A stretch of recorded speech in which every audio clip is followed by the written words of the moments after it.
Hello जय श्री कृष्ण दीकराओ। ચાલો આજના લેક્ચરની અંદર આપણે અભ્યાસ કરવાનો છે કોઈ પણ સંકીર્ણ સંયોજનો બનાવવા માટેની પાયાની જરૂરિયાતો। લાસ્ટ લેક્ચરની અંદર આપણે અભ્યાસ કરી ગયા હતા લિગેન્ડના પ્રકાર, જેની અંદર આપણે ઉભયદંતી લિગેન્ડની વાત કરી ગયા। આ ઉપરાંત કોઈ પણ સંકીર્ણ સંયોજનોમાં જોવા મળતા આકારની ચર્ચા કરી ગયા। પરંતુ આજે આપણે એક એક્સ્ટ્રા પોઈન્ટ જોવાનો છે અને એ એક્સ્ટ્રા પોઈન્ટ છે કોઈ પણ સંકીર્ણ સંયોજનોની રચના માટેની પાયાની જરૂરિયાત। દીકરાઓ, એક બાબતને ખાસ યાદ રાખજો કે કોઈ પણ સંકીર્ણ સંયોજનોની રચનામાં મોટા ભાગે કેન્દ્રીય પરમાણુ તરીકે સંક્રાંતિ ધાતુ તત્વ હાજર હોય છે, એટલે કે ડી વિભાગના તત્વો। આથી કહી શકાય કે ડી વિભાગના તત્વોની એક મૂળભૂત લાક્ષણિકતા છે કે જે સંકીર્ણ સંયોજનોની રચના કરી શકે છે। હું એક એક્ઝામ્પલ આપું દીકરાઓ તમને કે મારી પાસે એક સંકીર્ણ સંયોજન છે અને એ સંકીર્ણ સંયોજન છે અહીં આપણે લખીએ H2O6Cl3 આવું એક સંકીર્ણ સંયોજન છે। આ સંકીર્ણ સંયોજનમાં કેન્દ્રીય પરમાણુનો ઓક્સિડેશન આંક થશે +3, કારણ કે H2O તો ન્યુટ્રલ લિગેન્ડ છે। હવે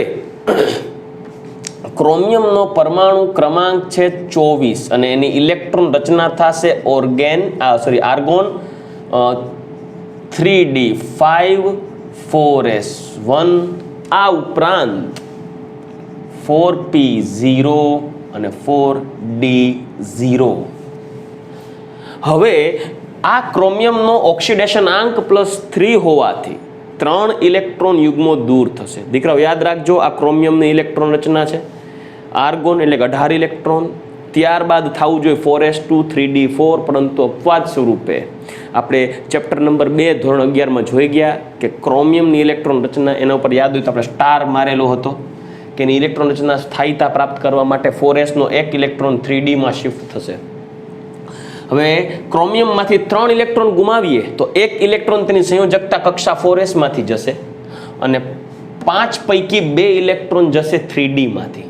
તો હવે તે Cr+3 ની વાત કરીએ તો તેની ઇલેક્ટ્રોન રચના થશે argon 3d3 4s0 4p0 4d0। દીકરાઓ 4p 4d એટલે લખું છું કે આપણે તેની કક્ષકોનો ઉપયોગ કરશું।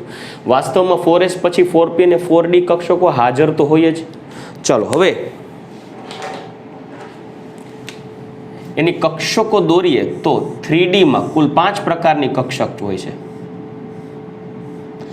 s માં એક જ કક્ષક, p માં 3 પ્રકારની કક્ષક અને d માં 5 પ્રકારની કક્ષક। ચાલો રેડી? જે પૈકી આ 3d છે, આ 3d ને હું n-1d કહી શકું ને, તો બાહ્ય કક્ષાને કહીશ ns, કેમ કે જો બાહ્ય કક્ષાને n કહીએ તો બાહ્ય કક્ષા છે 4, તો એને આપણે n કહીએ 4s, બરાબર? તો આ 3d માટે આવે n-1d, આ થશે np અને આ થશે nd। ચાલો રેડી? હવે ક્રોમિયમ +3 હોય ત્યારે d માં કુલ 3 ઇલેક્ટ્રોન હાજર હોય, તો 3 ઇલેક્ટ્રોનની ગોઠવણી કરીએ 1 2 અને 3। ચલો રેડી? ઓકે, હવે મારી પાસે આ 6 H2O લિગેન્ડ્સ છે। 6 H2O લિગેન્ડ, H2O છે એ ઇલેક્ટ્રોન યુગ્મનું દાન કરી શકે છે। તો આ 6 H2O લિગેન્ડ્સમાં H2O પાસે ઇલેક્ટ્રોન યુગ્મો હાજર હોય છે અબંધકારક, જેમાં H2Oના ઓક્સિજન પાસે 2 ઇલેક્ટ્રોન યુગ્મો છે।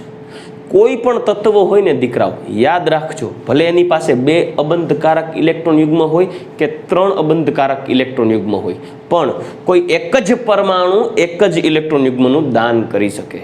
દાખલા તરીકે હું Cl- હોઈએ તો Cl- માં તો 3 ઇલેક્ટ્રોન યુગ્મ હોય ખરેખર, અને માઇનસનો એક એક્સ્ટ્રા, તો આટલા ઇલેક્ટ્રોન યુગ્મો પૈકી Cl માઇનસ એક જ ઇલેક્ટ્રોન યુગ્મનું દાન કરી શકે, કેમ કે કોઈ એક જ પરમાણુ તેના ઉપર રહેલો બીજો ઇલેક્ટ્રોન યુગ્મનું દાન કરીને સ્થાયી જ ન રહી શકે. આથી સ્થાયીતાના સંદર્ભે H2O એક ઇલેક્ટ્રોન યુગ્મનું દાન કરી અને લિગેન્ડ તરીકે વર્તી શકે અને H2O પાસે વધારાના ઇલેક્ટ્રોન યુગ્મો છે કે જે સરળતાથી ઇલેક્ટ્રોન યુગ્મનું દાન કરી શકે છે. કેના તરફ? કેન્દ્રીય પરમાણુ તરફ. તો કોઈ પણ સંકીર્ણ સંયોજન બનાવવું હોય ને દીકરાઓ, તો એક શરત તો જરૂર કહી શકાય, જેમ કે H2O છે, NH3 લિગેન્ડ છે, આ ઉપરાંત Cn માઇનસ લિગેન્ડ છે, Cl માઇનસ લિગેન્ડ છે, આ ઉપરાંત RNH2 પ્રાથમિક એમાઇન લિગેન્ડ છે. આ પ્રત્યેક લિગેન્ડ્સ એવા હોવા જોઈએ કે જેની પાસે રહેલા ઇલેક્ટ્રોન યુગ્મોનું સરળતાથી કેન્દ્રીય પરમાણુ તરફ દાન થઈ શકતું હોય. એ સરળતાથી ઇલેક્ટ્રોન યુગ્મનું દાન કરી અને કેન્દ્રીય પરમાણુ સાથે સવર્ગ સહસંયોજક બંધ બનાવતો હોય. તો આપેલ સંકીર્ણ સંયોજનમાં H2O લિગેન્ડ તરીકે વર્તે છે, જે ઇલેક્ટ્રોન યુગ્મનું દાન કરી અને કેન્દ્રીય પરમાણુ સાથે સવર્ગ સહસંયોજક બંધ બનાવશે અને H2O લિગેન્ડ તરીકે વર્તશે. તો એક શરત થઈ કે કોઈ પણ સંકીર્ણ સંયોજનની રચના કરવા માટે લિગેન્ડ પાસે સરળતાથી દાન થઈ શકે તેવા ઇલેક્ટ્રોન યુગ્મો હોવા જોઈએ, તો જ તે લિગેન્ડ સવર્ગ સહસંયોજક બંધ બનાવી સંકીર્ણ સંયોજનની રચના કરી શકે. તો પહેલું વિધાન આપણે જોઈએ દીકરાઓ, સંકીર્ણ સંયોજન બનાવવા માટેની પાયાની જરૂરિયાત. એમાં પહેલું, લિગેન્ડ પાસે એવા ઇલેક્ટ્રોન યુગ્મો હોવા જોઈએ તેનું સરળતાથી તે દાન કરી શકે. બીજી વાત, આપેલ સંકીર્ણ સંયોજનમાં મારી પાસે H2O લિગેન્ડ છે અથવા તો એમોનિયા લિગેન્ડ છે, તો આ H2O કે એમોનિયા લિગેન્ડ જે ઇલેક્ટ્રોન યુગ્મોનું દાન કરી શકે છે, એ ઇલેક્ટ્રોન યુગ્મોને સમાવવા માટે કેન્દ્રીય પરમાણુ પાસે વેકન્ટ ઓર્બિટલ એટલે કે ખાલી કક્ષકો હાજર હોવી જોઈએ ને. લિગેન્ડ તો ઇલેક્ટ્રોન યુગ્મોનું દાન કરી દે, પણ સંકીર્ણ સંયોજનની બનાવટ માટે કેન્દ્રીય પરમાણુ તે ઇલેક્ટ્રોન યુગ્મોને સ્વીકારી અને તેને ગોઠવવા માટે ખાલી કક્ષકો તો ધરાવતો હોવો જોઈએ. આથી બીજી શરત એવું કહી શકાય કે કેન્દ્રીય પરમાણુની ફરતે લિગેન્ડની ગોઠવણી માટે સરળતાથી લિગેન્ડ દ્વારા ઉમેરાતા ઇલેક્ટ્રોન યુગ્મની ગોઠવણી થઈ શકે તેવી ખાલી કક્ષકો હોવી જોઈએ. એટલે કે લિગેન્ડ દ્વારા આવતા ઇલેક્ટ્રોન યુગ્મો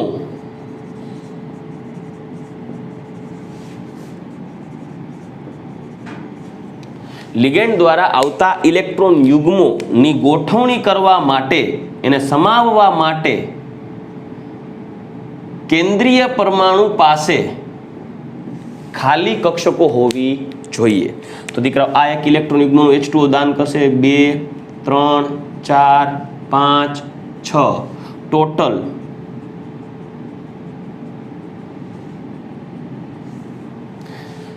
6 કક્ષકો. કેટલી? 6 કક્ષકો ખાલી છે. લિગેન્ડ દ્વારા ઉમેરાતા ઇલેક્ટ્રોન યુગ્મો એટલે કે સવર્ગ સહસંયોજક બંધ માટે બનવા માટે જવાબદાર ઇલેક્ટ્રોન યુગ્મોની ગોઠવણી કરવા માટે કેન્દ્રીય પરમાણુ પાસે ખાલી કક્ષકો હાજર છે, તો તે લિગેન્ડ સાથે જોડાઈ ઇલેક્ટ્રોન યુગ્મની ગોઠવણી કરી સંકીર્ણ સંયોજનની રચના કરી શકે. તો બીજું ઇમ્પોર્ટન્ટ પોઈન્ટ એવું કહી શકાય કે સંકીર્ણ સંયોજન બનાવવા માટે લિગેન્ડ દ્વારા આપવામાં આવતા ઇલેક્ટ્રોન યુગ્મની ગોઠવણી કરવા માટે કેન્દ્રીય પરમાણુ પાસે ખાલી કક્ષકો હોવી જોઈએ. ચલો રેડી. તો બીજું વિધાન થઈ ગયું, જોઈ શકો છો. કેન્દ્રીય ધાતુ પરમાણુ પાસે લિગેન્ડ દ્વારા આવતા ઇલેક્ટ્રોન યુગ્મોની ગોઠવણી કરવા માટે ખાલી કક્ષકો હોવી જોઈએ. ચલો રેડી. ત્યારબાદ આ તો મારી પાસે ખાલી કક્ષકો છે જેમાં મેં લિગેન્ડ ગોઠવી દીધા અને CrH2O6Cl3 સંકીર્ણ સંયોજન બની ગયું. પણ માની લ્યો કે હું એમ કહું કે કોઈ એક P કક્ષક છે, ધારી લ્યો કે કેન્દ્રીય પરમાણુ, એની P px કક્ષક હોય તો px કક્ષક એટલે કોઈ આ x દિશા, આ y દિશા અને આ z દિશા. ચલો હવે એની કોઈ ખાલી px કક્ષક છે, માનો કે આ px કક્ષક કેન્દ્રીય પરમાણુની ખાલી છે. હવે માનો કે લિગેન્ડ છે, બાકીની કક્ષકો ભરેલી છે, px કક્ષક ખાલી છે, એક એક્ઝામ્પલ સ્વરૂપે વિચારીએ. અને જો લિગેન્ડ એ y અક્ષમાંથી એન્ટર થાય તો, લિગેન્ડ ઇલેક્ટ્રોન યુગ્મનું દાન કરવા માટે y અક્ષમાંથી એન્ટર થાય તો, મતલબ આ લિગેન્ડની જે કક્ષક છે, ખાલી કક્ષક એટલે આ લિગેન્ડ છે, એની ઉપર એક કક્ષક છે કે જે ઇલેક્ટ્રોન યુગ્મ ધરાવે છે અને એ y અક્ષ તરફથી દાખલ થાય છે. તો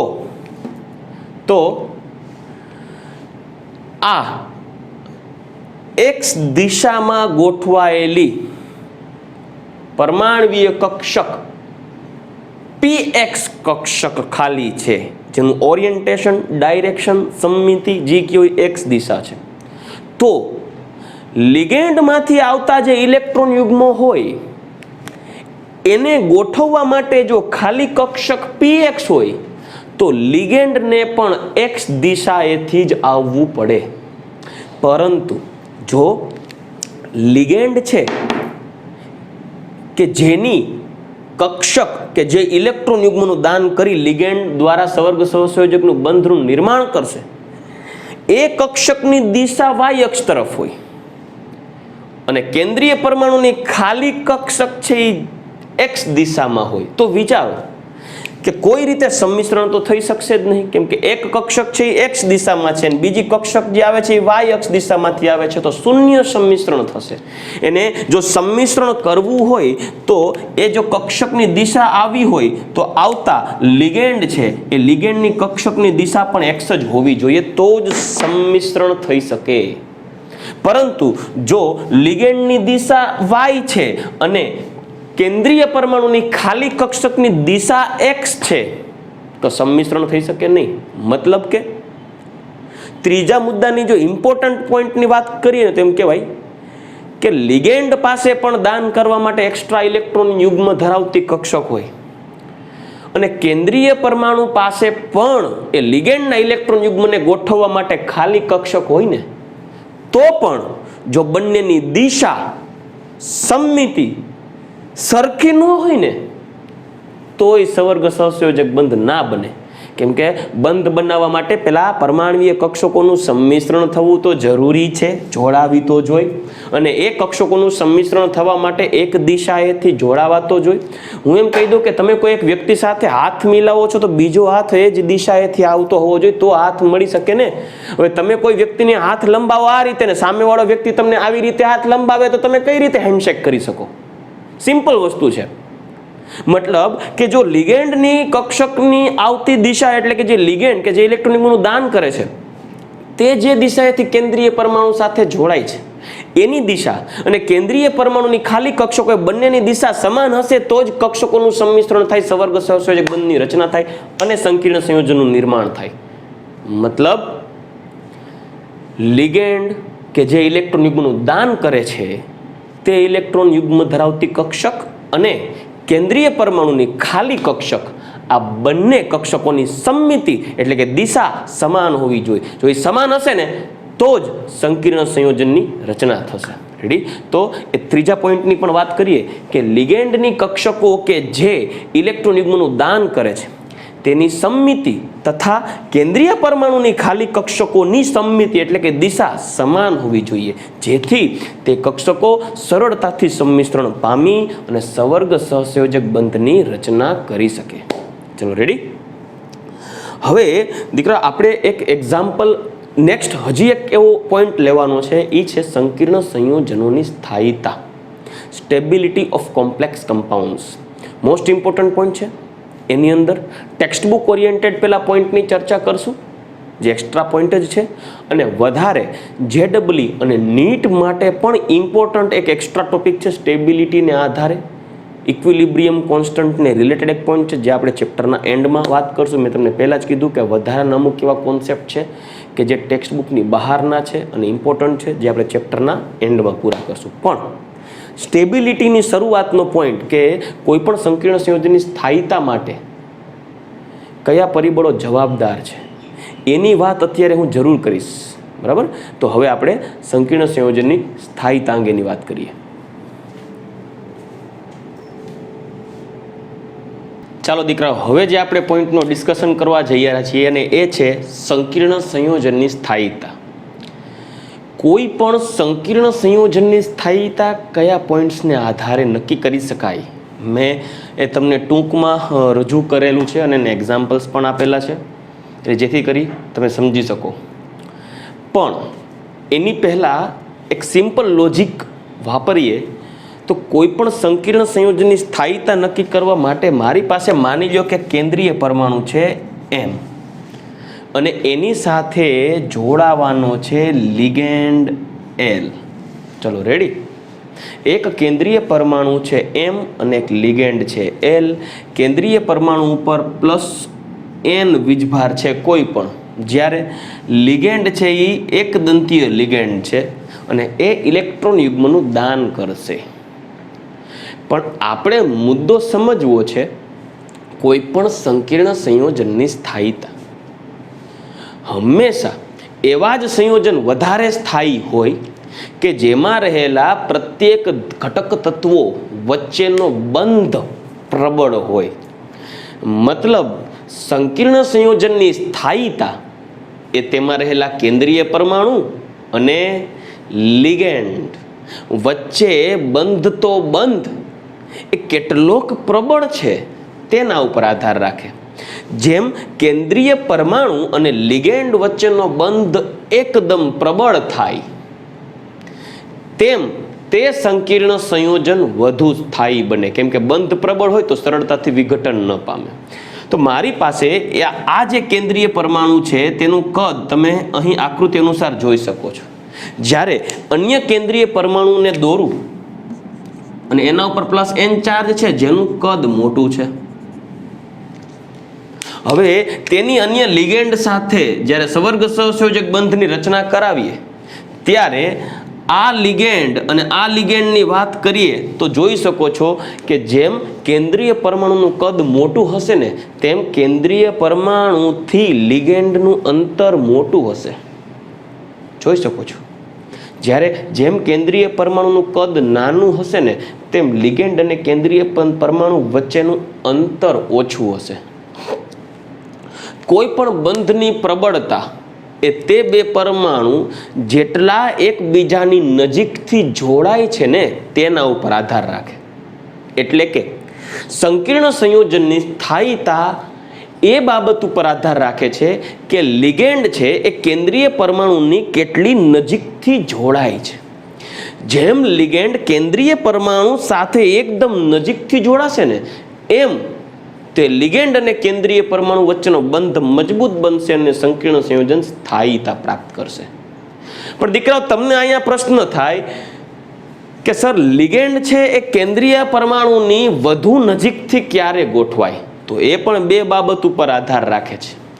બાબત એક કે જેમ કેન્દ્રીય પરમાણુ ઉપર રહેલો ધન વીજભાર પ્રબળ, એટલે કે જેમ કેન્દ્રીય પરમાણુનું ધન વીજભારત્વ મોટું, પ્લસ ચાર્જ જેમ મોટો, તેમ તે ઋણ વીજભારને પ્રબળતાથી આકર્ષે. ફોર એક્ઝામ્પલ, હું એમ કહું કે અહીંયા +2 ચાર્જ છે અને અહીંયા +1 ચાર્જ છે, તો સ્વાભાવિક છે તમે સમજી શકો છો કે આ +2 ચાર્જ ધરાવતો કેન્દ્રીય પરમાણુ એ +1 ચાર્જ ધરાવતા કેન્દ્રીય પરમાણુ કરતા પ્રબળતાથી આકર્ષશે. મતલબ આ +2 ચાર્જ ધરાવતો કેન્દ્રીય પરમાણુ લિગેન્ડને પ્રબળતાથી આકર્ષે, લિગેન્ડને નજીકથી જોડાય અને ધન વીજભારિત પ્રબળતાને કારણે લિગેન્ડ સાથે નજીકથી જોડાતા બંધ મજબૂત બનશે, સ્થાયીતા પ્રાપ્ત કરશે.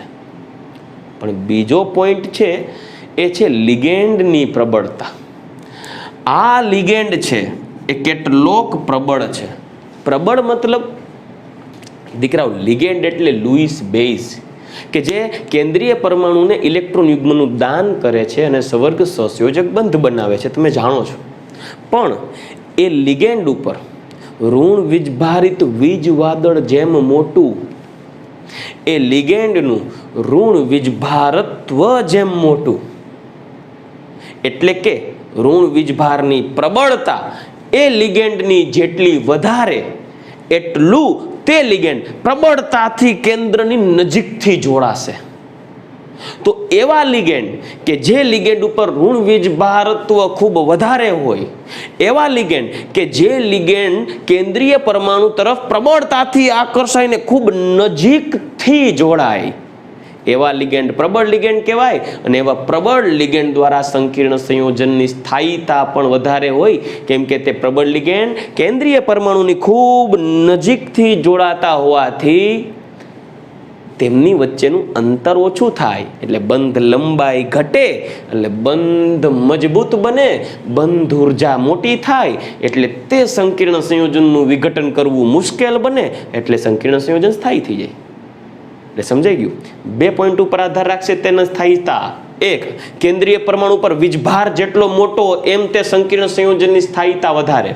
અને બીજું, એ લિગેન્ડની પ્રબળતા કેટલી છે એમ તે સંકીર્ણ સંયોજનની સ્થાયીતા વધારે. મતલબ જેમ લિગેન્ડ કેન્દ્રીય પરમાણુ સાથે પ્રબળ જોડાયેલો હશે તેમ તે સંકીર્ણ સંયોજનની સ્થાયીતા વધારે હશે. તો એ પોઈન્ટને મેં અહીંયા રજૂ કરેલ છે. કોઈ પણ સંકીર્ણ સંયોજનની સ્થાયીતા મુખ્યત્વે 2 મુદ્દાને આધારે નક્કી કરી શકાય. મુદ્દો 1, કેન્દ્રીય પરમાણુ સાથે જોડાયેલ લિગેન્ડની પ્રબળતા એ તે સંકીર્ણ સંયોજનની સ્થાયીતાના સમપ્રમાણમાં છે. આ બાબતને ખાસ યાદ રાખજો દીકરાઓ, એમસીક્યુ પૂછાઈ શકે નીચેનામાંથી કયું સંકીર્ણ સંયોજન સ્થાયી છે. તો ત્યારે તમારે જજમેન્ટ લેવાનું છે એ ચારેય સંકીર્ણ સંયોજનમાં કયું લિગેન્ડ પ્રબળ છે. બીજું, એવા કોઈ એક્ઝામ્પલ લઈએ કે જેમાં લિગેન્ડ જ સરખા છે. તો જો લિગેન્ડ સરખા હોય ને તે સમયે તમારે કેન્દ્રીય પરમાણુનો વીજભાર જોવાનો. યાદ રાખજો હું શું કહું છું. સૌ પ્રથમ તમારું ફોકસ કેના ઉપર હોવું જોઈએ? લિગેન્ડની પ્રબળતા ઉપર. જેમ લિગેન્ડ પ્રબળ તેમ તે કેન્દ્રની નજીકથી જોડાય અને સંકીર્ણ સંયોજન વધુ સ્થાયી બને. એટલે લિગેન્ડની પ્રબળતા સંકીર્ણ સંયોજનની સ્થાયીતા નક્કી કરશે. જેમ લિગેન્ડની પ્રબળતા વધારે તેમ સંકીર્ણ સંયોજનની સ્થાયીતા વધારે. એટલે યાદ રાખજો દીકરાઓ, તમારા બધાના માઇન્ડમાં એક વસ્તુ ક્લિયર હોવી જોઈએ કે લિગેન્ડ કયો પ્રબળ છે, કયો ઓછો પ્રબળ છે. આપણે જોશું, એની અહીં સિક્વન્સ પણ જોશું, યાદ રહી જશે એવી જ પ્રયત્ન કરશે. પણ અત્યારે એક બાબતને ધ્યાનમાં રાખી કે જેમ કેન્દ્રીય પરમાણુ સાથે જોડાયેલો લિગેન્ડ પ્રબળ તેમ તે સંકીર્ણ સંયોજનની સ્થાયીતા વધારે. બીજી વાત, માનો કે કેન્દ્રીય પરમાણુ સાથે જોડાયેલ લિગેન્ડ એક સમાન હોય તો, અને એવા 3-4 એક્ઝામ્પલ્સ હોય તો ત્યારે યાદ રાખજો કેન્દ્રીય પરમાણુનો વીજભાર જેમ મોટો, એક સરખો લિગેન્ડ હોય તો એક સરખી પ્રબળતા હોય લિગેન્ડની, તો તેવા સંકીર્ણ સંયોજનમાં સ્થાયીતા જોવી હોય તો જેમ કેન્દ્રીય પરમાણુનો વીજભાર મોટો તેમ તે લિગેન્ડને પ્રબળતાથી આકર્ષે, કેમ કે ધન વીજભાર મોટો હોય. તો જેમ કેન્દ્રીય પરમાણુનો ધન વીજભાર મોટો તેમ તે લિગેન્ડને પ્રબળતાથી આકર્ષી નજીકથી જોડાશે અને તે સંકીર્ણ સંયોજનની સ્થાયીતા વધશે. એટલે યાદ રાખજો કે જો કેન્દ્રીય પરમાણુઓની ફરતે જોડાયેલા લિગેન્ડો એક સમાન હોય તેવા જુદા જુદા ઉદાહરણોમાં રહેલા કેન્દ્રીય પરમાણુનો ધન વીજભાર મોટો તેમ તે સંકીર્ણ સંયોજનની સ્થાયીતા વધારે. ત્રીજી બાબત, માનો કે કોઈ એવા એક્ઝામ્પલ્સ આપેલા હોય લાઈક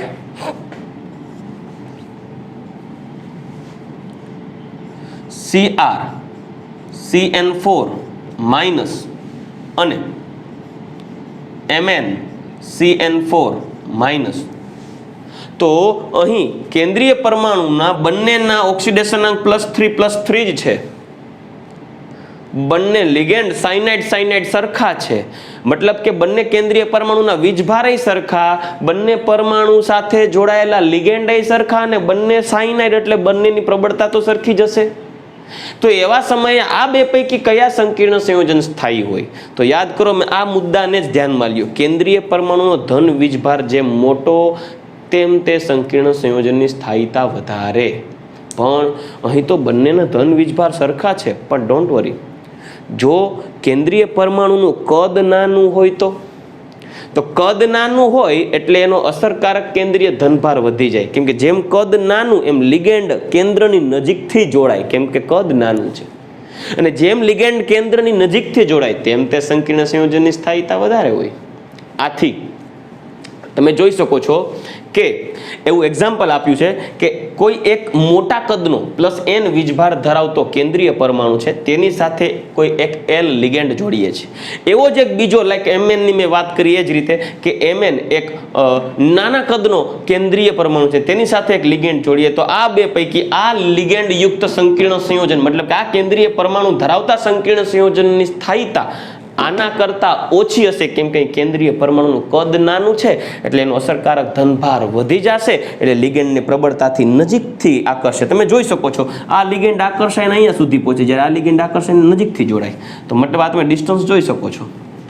તો આ સંકીર્ણ સંયોજનની સ્થાયીતા વધી જશે. તો હવે જેમ કેન્દ્રીય પરમાણુ નો ધનભાર મોટો તેવા સંકીર્ણ સંયોજનની સ્થાયીતા વધારે, પણ એ ધનભારનો કોન્સેપ્ટ ત્યારે જ પકડવો કે જ્યારે લિગેન્ડ તેની અંદર સરખા હોય. એ એક્ઝામ્પલ જોઈએ. જો FeNH3 6+2 અને FeNH3 6+3 બંનેમાં એમોનિયા લિગેન્ડ તો સરખા છે, પણ કેન્દ્રીય પરમાણુ Fe જ છે, પણ વીજભાર જુઓ, અહીં Fe નો ઓક્સિડેશન આંક થશે +2, એમોનિયા તટસ્થ હોય, જ્યારે આ Fe નો ઓક્સિડેશન આંક થશે +3. તો આવા હેક્ઝાએમાઇન આયર્ન 2 આયન અને હેક્ઝાએમાઇન આયર્ન 3 આયન આ બંને સંકીર્ણ આયનો પૈકી કયો સંકીર્ણ આયન વધુ સ્થાયી હોય? MCQ માટે જો પૂછાય તો તમારે આની સ્થાયીતા પસંદ કરવી, કેમ કે આ બંનેમાં આનો અસરકારક કેન્દ્રીય ધનભાર વધુ હશે, કેમ કે Fe નો +3 ચાર્જ છે. આથી આ મુદ્દો લાગુ પડે કે કેન્દ્રીય પરમાણુનો ધન વીજભાર જેટલો મોટો એટલી સંકીર્ણ સંયોજનની સ્થાયીતા વધારે. ચલો રેડી. પણ આ પોઈન્ટને હજી કહું છું ત્યારે જ લેવો કે જ્યારે તે સંકીર્ણ સંયોજનમાં રહેલા લિગેન્ડ સરખા હોય. બાકી પહેલી પ્રાયોરિટી તો લિગેન્ડ્સને જ આપવી. જેની લિગેન્ડની પ્રબળતા વધારે હોય તે સંકીર્ણ સંયોજનની સ્થાયીતા વધારે હોય. પણ હા, અહીંયા પ્રશ્ન જરૂર ઊભો થાય કે સર લિગેન્ડની પ્રબળતાની સિક્વન્સ તો ખ્યાલ હોવો જોઈએ ને.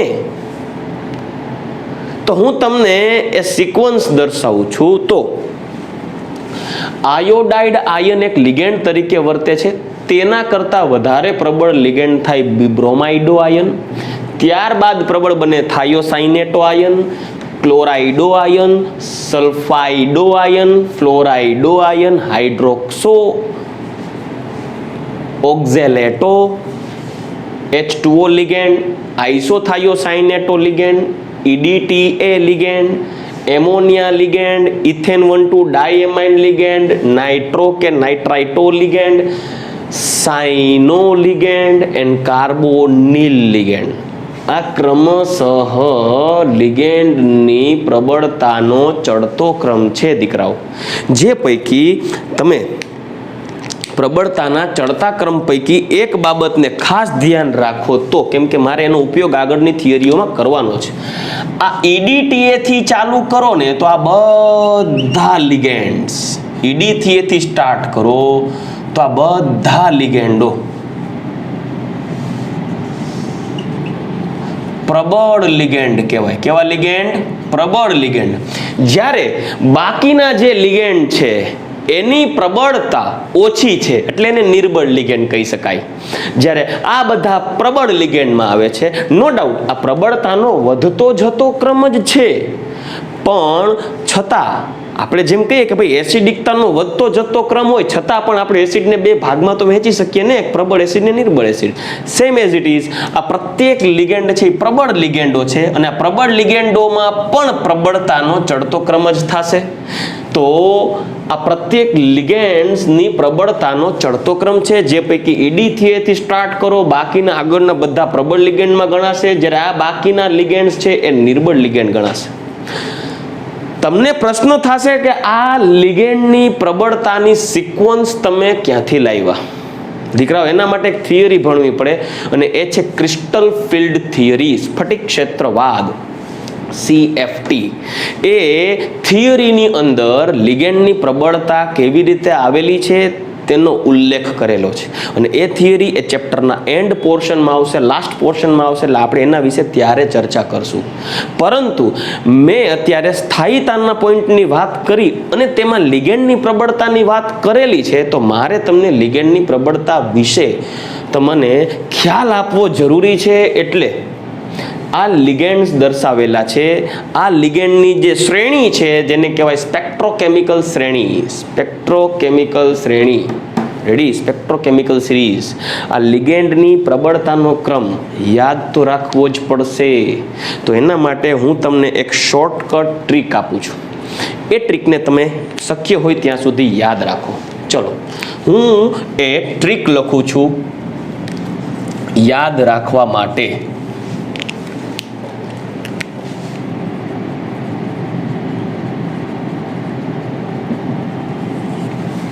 ચલો, આઈ બરબાદી. વાસ્તવમાં આપણે કોઈ એક અન્ય વ્યક્તિ સાથે વાત કરીએ છીએ અને એમની સાથે એવી વાત કરીએ છીએ, સાંભળજો, કે આઈ બરબાદી સની ક્લાસ સે ફરાર. મતલબ કે સનીને બરબાદી આવી હશે એટલે ક્લાસ મૂકીને જતો રહ્યો. आई बर्बादी सनी क्लास से फरार, ओह ऑक्जेलेटो और पानी, और ओह ऑक्जेलेटो और पानी, ना समझ ईडीटीए एंड एमोनिया, ना समझ EDTA and ammonia are in north Canada and Colombo. આ સિક્વન્સને યાદ રાખશું. લખી દઉં છું આ તમને. આઈ બરબાદી સની ક્લાસ સે ફરાર, ओ ऑक्जेलेटो और पानी, ना समझ EDTA and ammonia are in North Colombo, sorry North Canada and Colombo. I बर्बादी सनी क्लास से फरार, ओह ऑक्जेलेटो और पानी, ना समझ ईडीटीए. मतलब ऑक्जेलेटो ने पानी ने એવું કહીએ છીએ કે ભાઈ आई बर्बादी सनी क्लास से फरार, ओ ऑक्जेलेटो और पानी, ना समझ ईडीटीए, ना समझ EDTA and ammonia are in north Canada and Colombo. એટલે કે ના સમજ ઈડીટી અને એમોનિયા એ નોર્થ કેનેડા અને કોલંબોમાં છે. રેડી? તો એને આપણે આયન સ્વરૂપે જો બતાવીએ ને તો આ થયું છે I માઇનસ, બરબાદી BR minus, Sunny SCN minus, class CL minus, સે S -2, ફરાર F minus, oh OH minus, oxalato C2O4 -2 और पानी, पानी पानी मीन्स H2O. ना समझ मीन्स NCS माइनस, ना समझ NCS आ याद रखो. EDTA means EDTA and ammonia. And છે ને એ ખાલી જસ્ટ એક આંકડો સેટ થાય એટલે આ વાતને રજૂ થઈ શકે, સ્ટોરી બને એના માટે ઓર એન્ડ આર આ બધું વધારે લખેલું છે. આર ઇન એટલે EN, ઇન નોર્થ એટલે NO2 માઇનસ, નોર્થ કેનેડા એટલે CN માઇનસ, એન્ડ કોલંબો એટલે CO.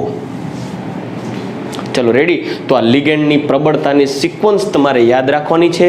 અને જેમ લિગેન્ડની પ્રબળતા વધશે એમ કેન્દ્રીય પરમાણુ યુક્ત સંકીર્ણ સંયોજનની સ્થાયીતા વધે. એનું એક એક્ઝામ્પલ આપીએ. આ એક્ઝામ્પલ મેં લખેલા છે, આ પાછું તમે રિવાઇઝ કરી શકો છો. કે કેન્દ્રીય પરમાણુ તમે જોઈ શકો છો, દરેકમાં કેન્દ્રીય પરમાણુનો ઓક્સિડેશન આંક તમે જોશો તો ખ્યાલ આવશે બધામાં નિકલ +2 છે. એવું જ એક્ઝામ્પલ મેં તમને દર્શાવ્યું છે કે બધામાં કેન્દ્રીય પરમાણુ સમાન છે, પણ જો લિગેન્ડની પ્રબળતા એની સાથે જે જોડાયેલા લિગેન્ડની પ્રબળતા છે, Cl4 -4 ને +2 એટલે -2, OH -4 +2 એટલે -2, H2O ન્યુટ્રલ હોય એટલે Na+2 ઓવરઓલ +2, એમોનિયા +4 એમોનિયા એટલે +2 અને Cn -1 4 Cn -4 તો ઉપર -2. તો Cl કરતા OH, એના કરતા H2O, એના કરતા એમોનિયા, એના કરતા Cn સિક્વન્સ જોશો એટલે ખ્યાલ આવશે. પ્રબળતા લિગેન્ડની વધે છે તેમ સંકીર્ણ સંયોજનની સ્થાયીતા પણ વધે. પણ જો લિગેન્ડ એકનો એક અને કેન્દ્રીય પરમાણુ પણ એકનો એક હોય તો એવા સંકીર્ણ સંયોજનની સ્થાયીતામાં કેન્દ્રીય પરમાણુનો વીજભાર પછી જોવાનો. કેમ કે અહીં લિગેન્ડ પણ સમાન, કેન્દ્રીય પરમાણુ પણ સમાન, ત્યારે જે કેન્દ્રીય પરમાણુનો વીજભાર મોટો તેની સ્થાયીતા મોટી. અને જો કેન્દ્રીય પરમાણુનો ઓક્સિડેશન આંકય સમાન એટલે કે વીજભાર સમાન અને લિગેન્ડ સમાન હોય ને ત્યારે જે કેન્દ્રીય પરમાણુનું કદ નાનું તેમ તે સંકીર્ણ સંયોજનની સ્થાયીતા વધારે. રેડી? તો એ બાબતને પણ તમારે ખાસ ધ્યાન રાખવાનું છે કે કેન્દ્રીય પરમાણુનું કદ નાનું તેમ સ્થાયીતા વધુ. પણ એ ક્યારે? જ્યારે લિગેન્ડ અને વીજભાર સરખા હોય ત્યારે. જ્યારે લિગેન્ડ અને કેન્દ્રીય પરમાણુનો વીજભાર સમાન હોય ત્યારે જ. આ યાદ રહે. ચલો રેડી? તો આ આપણે સ્થાયીતાનો પોઈન્ટ પૂરો કર્યો અને હવે આપણે એક લાસ્ટ ટોપિક જોઈએ અને એ છે વર્નરના સિદ્ધાંતની મર્યાદા.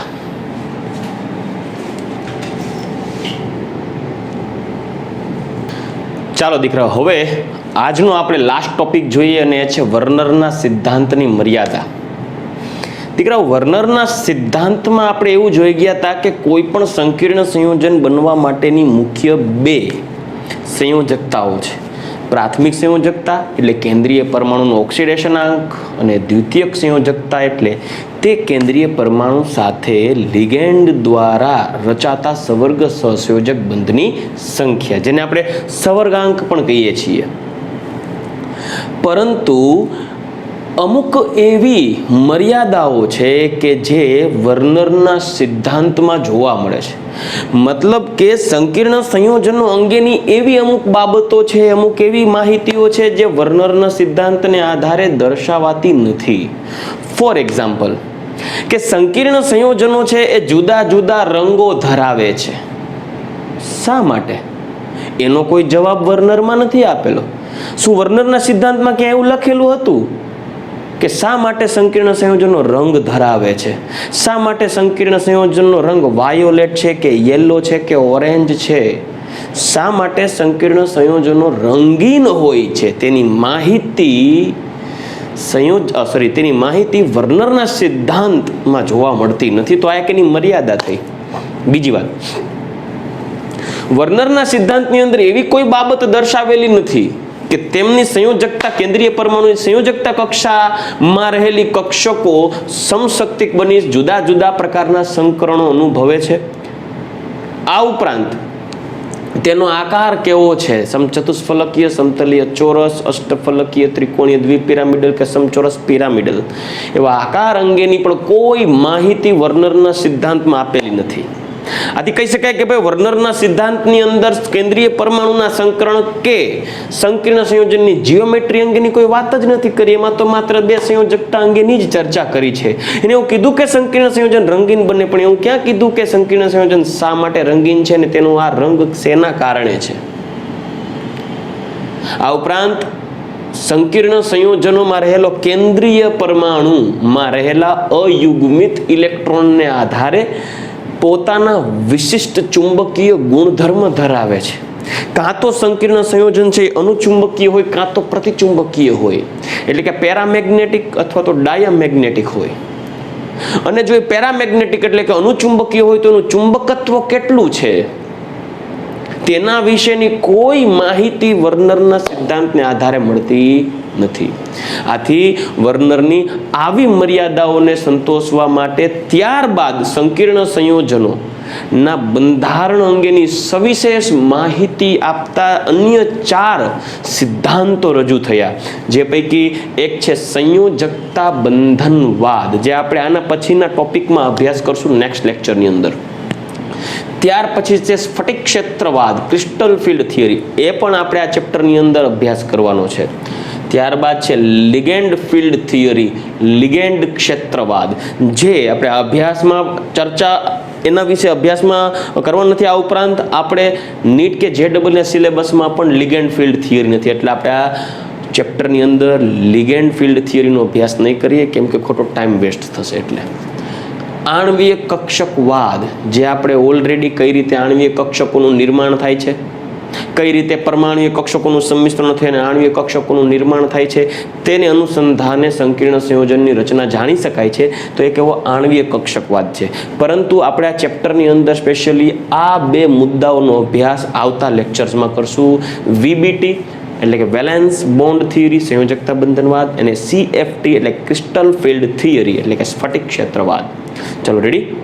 મેં તમને કીધું કે વર્નરના સિદ્ધાંતમાં જે મર્યાદાઓ છે, સંકીર્ણ સંયોજનોના આકાર વિશે સમજૂતી નથી, રંગ વિશે અને ચુંબકીય ગુણધર્મો અંગેની કોઈ માહિતી નથી, અને સંકીર્ણ સંયોજનોમાં રહેલ જુદા જુદા સંકરણો અંગેની પણ કોઈ માહિતી નથી. તેથી આવી મર્યાદાને સંતોષવા માટે ઉપરોક્ત આ 4 જે સિદ્ધાંતો છે ઉપયોગી છે. હવે આપણે આગળ ચર્ચા કરીએ ને દીકરાઓ, તો સંકીર્ણ સંયોજનો બનાવવા માટે સંક્રાંતિ ધાતુમાં એવી તે કઈ વિશેષ લાક્ષણિકતાઓ છે કે જેથી સંકીર્ણ સંયોજનો મોટા ભાગે સંક્રાંતિ તત્વો જ બનાવે છે. આપણે આગળ ચર્ચા કરી ગયા કે સંકીર્ણ સંયોજન બનાવવા માટેની અમુક પાયાની જરૂરિયાતો છે. 1, લિગેન્ડ સરળતાથી ઇલેક્ટ્રોન યુગ્મનું દાન કરી શકતો હોવો જોઈએ અને એની પાસે ઇલેક્ટ્રોન યુગ્મ વધારાનો હોવો જોઈએ. બીજું કે કેન્દ્રીય પરમાણુ પાસે લિગેન્ડના ઇલેક્ટ્રોનને ગોઠવવા માટે ખાલી કક્ષકો હોવી જોઈએ. અને ત્રીજું, એ લિગેન્ડમાંથી આવતા ઇલેક્ટ્રોનની દિશા અને કેન્દ્રીય પરમાણુની ખાલી કક્ષકની દિશા સમાન હોવી જોઈએ, જેથી મહત્તમ ઓવરલેપિંગ એટલે કે સંમિશ્રણ થઈ અને મજબૂત સવર્ગ સહસંયોજક બંધનું નિર્માણ થાય. પરંતુ આ મુદ્દાઓને ધ્યાનમાં લઈ અને ડી વિભાગના તત્વો એવી તે કઈ મહત્વની લાક્ષણિકતાઓ ધરાવે છે કે જેને કારણે તે સંક્રાંતિ તત્વો સંકીર્ણ સંયોજન બનાવવાની મૂળભૂત લાક્ષણિકતા ધરાવે છે. તો એના મુખ્યત્વે 6 બાબતોને ધ્યાનમાં લઈએ. સંક્રાંતિ તત્વોનું નાનું કદ, ઊંચો કેન્દ્રીય વીજભાર અથવા આયોનીય વીજભાર, અનુકૂળ ઇલેક્ટ્રોન રચના, વિવિધ ઓક્સિડેશન અવસ્થાઓ, વિવિધ પ્રકારનું સંકરણ અને વિશિષ્ટ ભૌમિતિક રચના અને દિશાકીય ગોઠવણી. સૌપ્રથમ નાના કદની વાત કરીએ તો ધાતુ તત્વમાં સમૂહ નંબર 1 થી સમૂહ નંબર 2 થી લઈ અને આવર્ત કોષ્ટકમાં ડાબી બાજુથી જમણી બાજુ જઈ એમ કદમાં ઘટાડો થાય. અને ડી વિભાગના તત્વો સામાન્યતઃ અન્ય ધાતુઓની સાપેક્ષે કદમાં નાના છે. આથી તેના નાના કદને કારણે લિગેન્ડ સરળતાથી કેન્દ્રીય પરમાણુ તરફ આકર્ષાય અને જોડાઈ શકે છે. બીજી વાત, ઊંચો કેન્દ્રીય વીજભાર અથવા આયોનિક ભાર, તેનું નાનું કદ હોવાને કારણે, કેન્દ્રમાં ધન વીજભારિત પ્રોટોન હોવાને કારણે, નાનું કદ હોવાથી Z ઇફેક્ટિવ એટલે અસરકારક કેન્દ્રીય ધનભાર વધારે હોય. આ ઉપરાંત તેની બાહ્યતમ કક્ષકો એટલે કે 3D 4S 4P અથવા તો N-1D NSNP અથવા NSNP ND એટલે કે 4S 4P ને 4D, આવી જે બાહ્ય કક્ષકો છે તેમની વચ્ચે ઉર્જાનો તફાવત ઓછો છે, એટલે ઓલમોસ્ટ લગભગ ઉર્જા સરખી છે. આથી તેમની સંયોજકતા કક્ષામાંથી ઇલેક્ટ્રોનો ગુમાવી અને તે જુદા જુદા પ્રકારના ઓક્સિડેશન આંક ધરાવતા ઘટકો રચી શકે છે. આથી કહી શકાય કે એક તો તેનું કદ નાનું છે, પરિણામે અસરકારક કેન્દ્રીય ધનભાર મોટો છે, અને આ ઉપરાંત તે જુદા જુદા ઓક્સિડેશન આંકો ઉત્પન્ન કરી શકે છે. લાઈક Fe+2 હોય તો Fe+3 પણ હોય છે, Mn+2 હોય Mn+3 પણ હોય, Mn+4 પણ હોય, Mn+6 પણ હોય, Mn+7 પણ હોય. રેડી?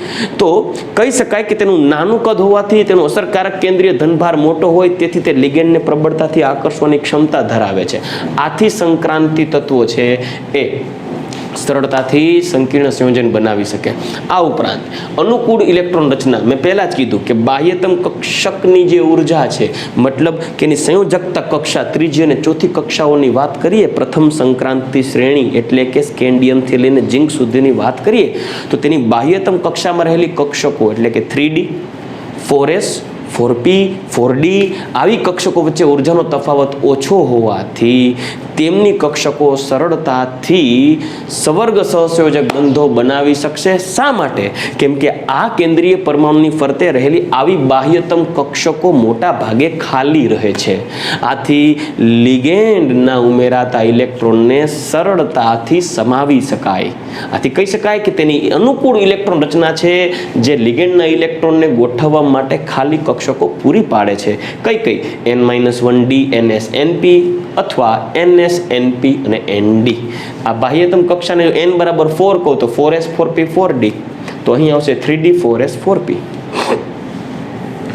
વિવિધ ઓક્સિડેશન અવસ્થાઓ, તો એ જ મુદ્દાને રિપીટ કરીએ કે બાહ્યતમ કક્ષકોની ઉર્જા વચ્ચેનો તફાવત ખૂબ ઓછો હોવાથી તે કક્ષકો મોટા ભાગે સમશક્તિક બને અને વિવિધ પ્રકારના સંકરણ દ્વારા લિગેન્ડ્સની ગોઠવણી કરશે અને 4 સવર્ગાંકવાળા સંકીર્ણ સંયોજન અથવા 6 સવર્ગાંકવાળા સંકીર્ણ સંયોજનો દ્વારા વિવિધ પ્રકારના સંકરણો રચે છે. 4 સવર્ગાંક હોય તો sp3 dsp2, 6 સવર્ગાંક હોય તો d2sp3 કે sp3d2, 5 સવર્ગાંક હોય તો dsp3 અથવા sp3d પ્રકારના વિશિષ્ટ સંકરણોનું રચના કરે છે. ચાલો રેડી. તો ઉર્જા વચ્ચેનો તફાવત હોવાથી વિવિધ oxidation અવસ્થાઓ like Mn+2, Mn+4, Mn+7, Fe+2, Fe+3 મતલબ કે કેન્દ્રીય ધનભાર મોટો બનાવે અને સરળતાથી લિગેન્ડને આકર્ષે. બાહ્યતમ કક્ષકોની ઉર્જા લગભગ સમાન હોવાથી શક્તિ સ્તરનો તફાવત ઓછો હોવાથી તે વિવિધ પ્રકારના સંકરણો પણ રચી શકે છે. આ એક એની વિશેષતા થઈ. આ ઉપરાંત દિશાકીય ગુણ, મતલબ કે આ જે ખાલી કક્ષકો છે એ જુદી જુદી દિશામાં ગોઠવાયેલું, લાઈક px છે તો x દિશામાં, py y દિશામાં, pz z દિશામાં, dxy x અને y સમતલમાં, dyz z અને y સમતલમાં, dxz xz સમતલમાં ડબલ ડમ્બેલ સ્વરૂપે હોય, બરાબર. જ્યારે dx2-y2 એ એક ડમ્બેલ x અક્ષ, એક ડમ્બેલ y અક્ષ ઉપર હોય, dz2 માં એક ડમ્બેલ છે z અક્ષ ઉપર હોય, જ્યારે બીજું છે એ રિંગ સ્વરૂપે કેન્દ્રની ફરતે હોય. તો આ વિશિષ્ટ પ્રકારની આકારો ધરાવતી કક્ષકોમાં જોડાતા લિગેન્ડ ચોક્કસ દિશાએથી ગોઠવાતા હોવાથી એ વિશિષ્ટ દિશાકીય ગોઠવણી ધરાવે છે અને વિશિષ્ટ પ્રકારની ભૌમિતિક રચનાઓ ધરાવે છે, જે આપણે આગલા લેક્ચરમાં જોઈ ગયા. અને એ છે સમચતુષ્ફલકીય, સમતલીય, ચોરસ, ત્રિકોણીય, દ્વિપિરામિડલ, અષ્ટફલકીય અને સમચોરસ પિરામિડલ પ્રકારના સંકીર્ણ સંયોજનોની રચના કરે છે. ચાલો, આ બધા આકાર આધાર રાખે છે કે તે સંકીર્ણ સંયોજનમાં સંકરણ કયું છે. જે આપણે ગઈકાલે પણ ચર્ચા કરી ગયા હતા કે sp3 સંકરણ હોય તો સમચતુષ્ફલકીય, dsp2 હોય તો સમતલીય ચોરસ, કે d2sp3 હોય અથવા તો sp3d2 હોય તો અષ્ટફલકીય આકાર ધરાવે. પણ આપણા મનમાં એ પ્રશ્ન જરૂર હતો કે આ સંકરણ કયું છે એ કેમ ખબર પડે અને તેને આધારે આકાર કેમ નક્કી કરવો. તો એના માટે વર્નરનો સિદ્ધાંત તો ક્યાં કઈ સમજૂતી આપે છે, અને અત્યાર સુધી આપણે તો વર્નરના સિદ્ધાંતનો જ અભ્યાસ કરી ગયા અને IUPACના નિયમોની વાત કરી ગયા. તેમાં વર્નરના સિદ્ધાંતમાં તો કોઈ આકાર કે એના સંકરણ વિશેની વાત જ નથી આવી. પરંતુ હવે આપણે જાણવું જરૂરી છે કે સંકીર્ણ સંયોજનનો આકાર કઈ રીતે બને છે અને એનું સંકરણ કઈ રીતે જોવા મળે છે, અને એના માટે આપણે અભ્યાસ કરવો પડશે વીબી થિયરી, સંયોજકતા બંધનવાદ. તો દીકરાઓ, આવતીકાલનો આપણે ટોપિક મળી ગયો. આવતીકાલે આપણે અભ્યાસ કરશું સંયોજકતા બંધનવાદ વિશે. ચલો રેડી. તો આજનો ટોપિક અહીંયા પૂર્ણ કરીએ. ગુડ બાય, જય શ્રી કૃષ્ણ, ટેક કેર.